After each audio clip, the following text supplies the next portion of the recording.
Сегодня чудесный солнечный день. Курсант учится перед сдачей дорожного теста. Отрабатывается прием паркинга,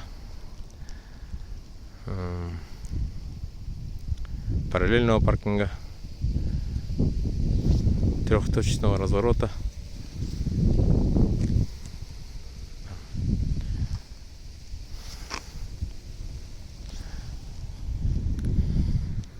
Чудесный солнечный день. Февральский солнечный день.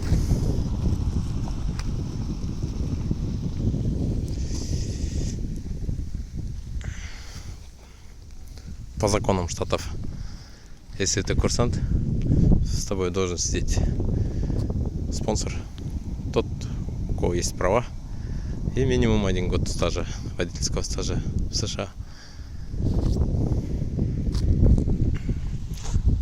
И только после сдачи дорожного теста ты можешь